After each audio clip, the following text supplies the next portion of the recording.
Pasteur Kabundiwalesa, Pasteur Kabundiwalesa bandikonanga makambo lisusu yeko bima. Hey, nzambe na lola nzambe na bomoi. Nzambe ya bikamwa makambo eye lisusu bandikonanga nini ezoleka. Pasteur Kabundiwalesa bandikonanga awa lisusu nini Congolais. Toya nano tozwa nano bakiti makambo ezali. Kande na yebisaka bino na Congo na biso tozanga ka dossier te, na Congo na biso ya minene zanga kate, na Congo na biso ezalaka kaka bolali bolamuki na ya pasi pe mawa, ezalaka kaka bolali bolamuki na ya kolelisa, ezalaka toujours et encore kaka bolali bolamuki na ba dossier ba affaire ba circonstances. Bonjour, bonsoir et surtout bon après-midi, et cela ne dépendra qu'à l'heure à laquelle vous allez nous suivre. Bienvenue surtout sur notre chaîne Ines NM officiel. Bienvenue na balandion swakala, bienvenue na ba onyo so yasika. Kande na yebsaka bino boyei malamu na chaîne abiso ya Ines NM officiel. En tout cas, la famille Sokeza Malaliboso et Salemi Keno Oya Kokota na chaîne abiso ya Ines NM officiel. Kande tokendaka nango na osenga na bino bo s'abonner massivement. Tango bozo sabonaka bongo bobo sana pete ko klikaka sur ngonga ya notification.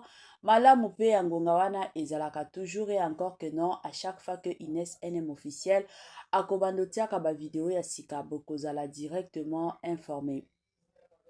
Vous informer, c'est notre devoir, oui, bien sûr, et zalaka toujours et encore devoir na biso o tokobo ya te pe tokotika la koanga na te poto yebike ezanango devoir na biso ya koyaka toujours et encore ko informaka bino. Voilà. Lelo toye awa na dossier ya Pasteur Kabundiwalesa na bandi biso nyonso toyebi Pasteur Kabundiwalesa bande konanga makambo ezali kande boyebi Pasteur Kabundiwalesa surtout basala nzambe o nzambe a utilizaka bayaka toujours na ba dossier ba situation pe ba circonstance bazalaka toujours et encore na ba makambo. Alors toyaki kovanda ka boye toya komona video ya makasi ya Pasteur Kabundiwalesa ezotambola na ndenge moko ya kosakana te. Na église ya Pasteur Kabundiwalesa ba dossier eza mibale, mais na okota ka na dossier moko yango nde na kolobela. Dossier oya mibale na koya nango lobi. Na koya penza nango lobi parce que toyaki komona Papi Kakol ayaki ko briser silence na ye na makambo o nyonso elekaki. Naza lelo na dossier ya Papi Kakol te na kokota ngo. Naloba nanu makambo yo. Bandeko nanga, toye kovanda ka boye, Pasteur Kabundiwalesa ye ko bimisa message concernant président na biso son excellence Félix Antoine Tshisekedi. Message moko esali somo, message moko plutôt ya makasi, message moko ya minene. Kande boyebi message sur message. Alors, avant que naya kosala analyse nanga, avant que naya koloba, avant que batubaya kobetela nga lisolo, mama Ines NM officiel yo lingaka koloba. Natiela bino nanu audio, bolanda bino moko na bukebi, bolanda penza, bino moko ezala teke no mama Ines mutu alobati. Bolanda nanu, ngana ozonga na nga sima, pona komika koya kosala analyse na biso kaka ndenge ezokende. Tolanda. Nazana message nazo pesa yo po pesa mokonzi mboka. Message ezali que le message est que certainement il vient de Dieu.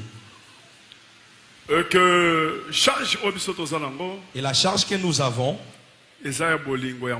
c'est l'amour de la nation. Nous avons prié, lui-même est au courant. Nous avons fait des prières en Zimbabwe.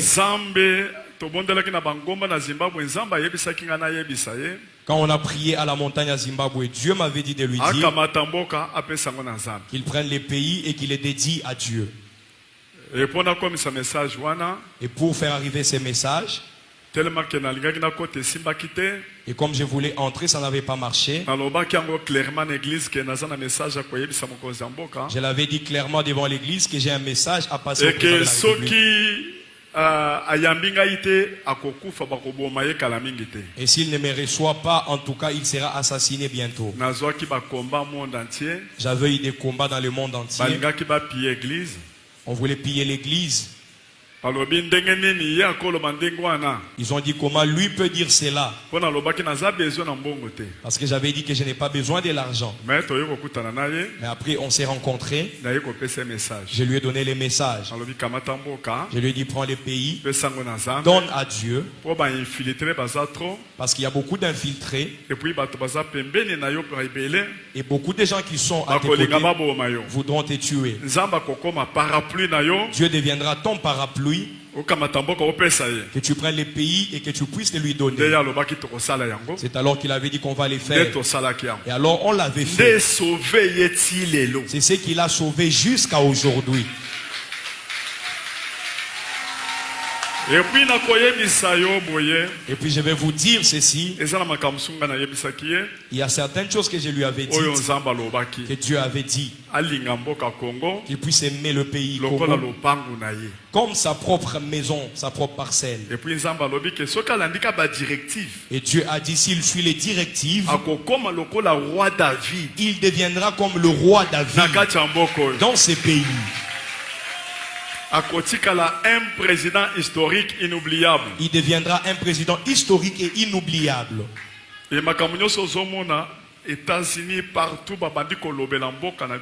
et tout ce que vous voyez les États-Unis et partout dans le monde parler et plaider notre cause, on avait pris les pays, on avait donné à Dieu. Raison pour laquelle vous avez remarqué qu'ils ont porté la charge de la nation. Pour finir, je vais vous dire ceci. Il y a un pourcentage que Dieu avait établi pour lui.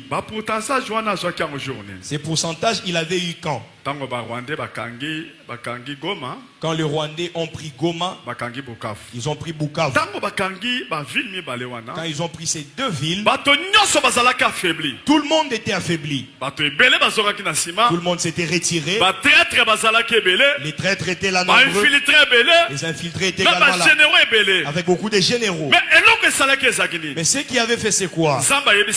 Dieu m'avait dit, dis à tout Congo, n'ayez pas peur. Portez les drapeaux. Dormez sur les drapeaux. Pendant 5 jours. Ne mangez pas. Priez. Ces gens-là n'entreront pas. Et la confusion fera demeure dans leur camp avec les blancs.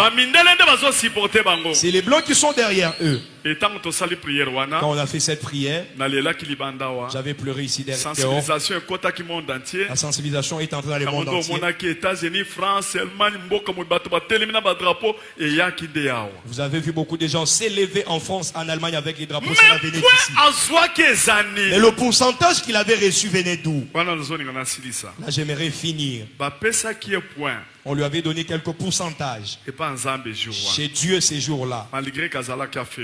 Malgré qu'il était affaibli, malgré qu'il était touché, mais il avait sorti une parole. Il a dit, moi je ne veux pas céder. Même s'ils arrivent à la porte de l'OIA, même s'il faut mourir, je ne veux pas céder. Directement le ciel avait entendu. On l'avait coté depuis les cieux.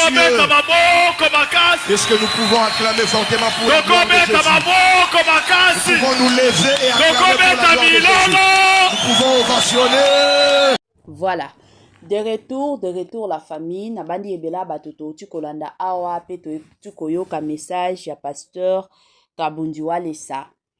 Pasteur Kabundiwa Lesa pesi ba explication na ye ke abandai akiendaki kosambela pona makambo ya mboka ya Congo na biso. Tomona biso nyonso ba vidéo elekaki, il y avait même des photos. Et d'ailleurs, na miniature na biso o photo bozo mona pasteur Kabundiwa Lesa azana se ya kovanda neti mutu moko azolela eza ba prière pasteur Kabundiwa Lesa akotaki pona Congo na biso. Alors, selon lui, Nzambe apesaki ye message. Na message o Nzambe apesaki ye, alukaki par tous les moyens akutana na son excellence Félix Antoine Tshisekedi batikala kopesa ye opportunité te. Ce qui est aussi normal. Kande boyebi président ya mboka na biso azana babitumba makasi bino moko bolandaki awa coup d'état o ezalaki raté pas bala moko kaka esalamaki soki 2 fois mobimba tomona biso nyonso Alors yango yoye kosala ke badisposition ya makasi mpona kokutana na son excellence Félix Antoine Tshisekedi ekomi mwa ebele, ekomi mwa kilikili. Ekoki kozala te ke lisusu ka ndenge ezalaki ata basala nzambe bazokende kokutana na président na biso na kilelo oyo, parce que tokosalela bato confiance te.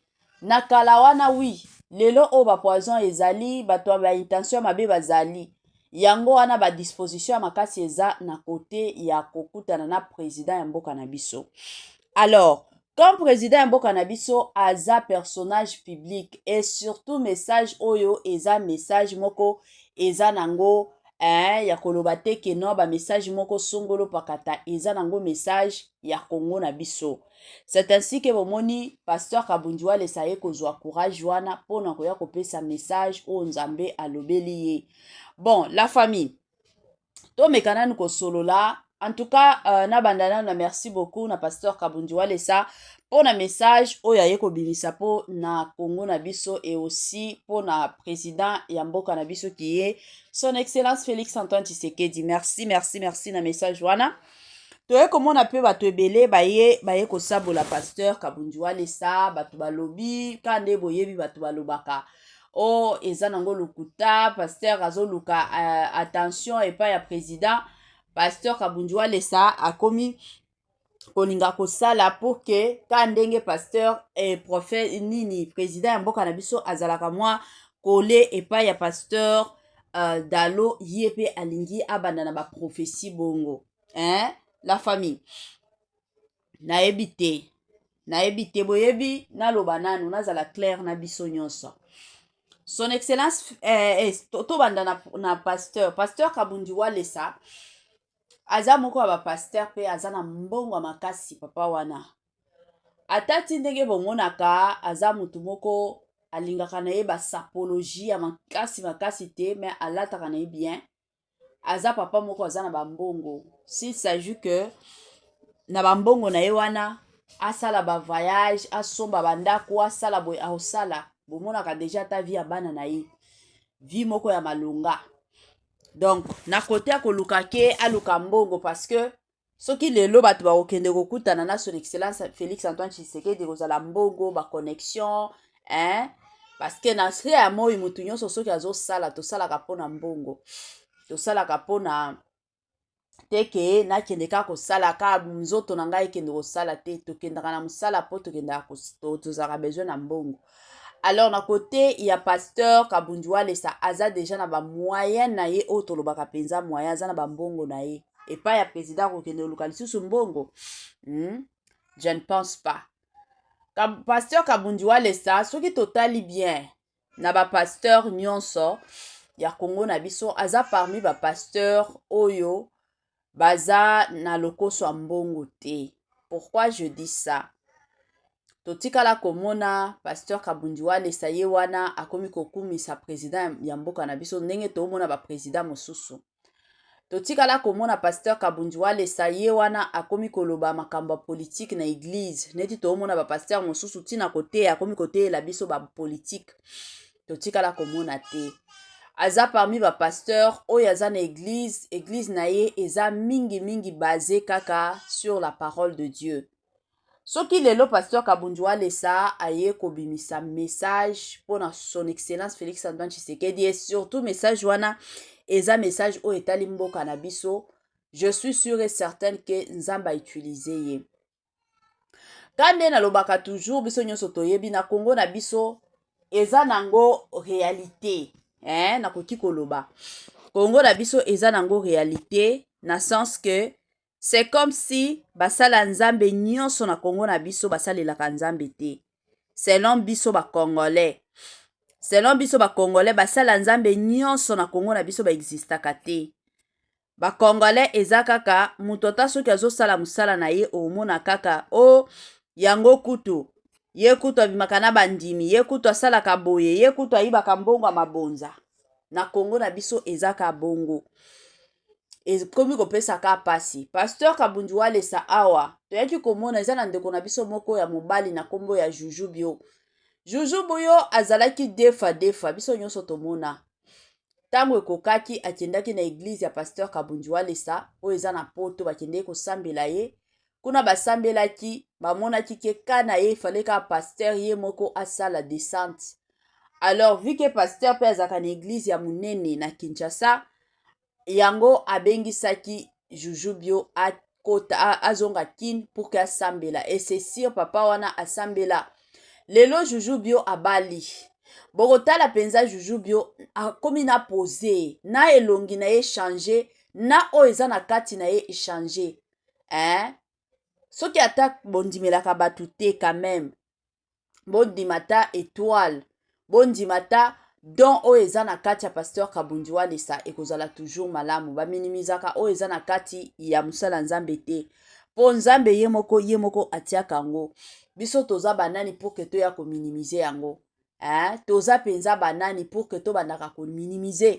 Eza na babilo mosusu bani minimizaka. Eza na babilo mosusu pe yo moko ka otali réalité olobi o kutu moya ko boya ya ko wangana eza nango te. Eza bongo. Donc na message au pasteur apesi eza ka message biso en tant que ba congolais tozwango à la légèreté te. Tozwa message wana na considération, to sambela sur message wana. Parce que soki biso toko sambela sur message wana, bomona kake non message wana bisika nyonso kokende. Nzamba ko sala grâce. Parce que prière ya biso nyonso ba congolais eza ke Congo na biso makambo changer. Eza na mutu moko te aza na Congo na biso oya kolinga te ke non Congo na biso changer te azate. Biso nyonso toza na posa ka ndenge toza na bapeyi ya mipaya. Tovanda na bapeyi ya mipaya. Prière na biso toujours et encore ezalaka ke makambo un jour na Congo na biso ezala bien. Tolingi pe un jour tozongi na biso pe na Congo bokuti makambo esi changer.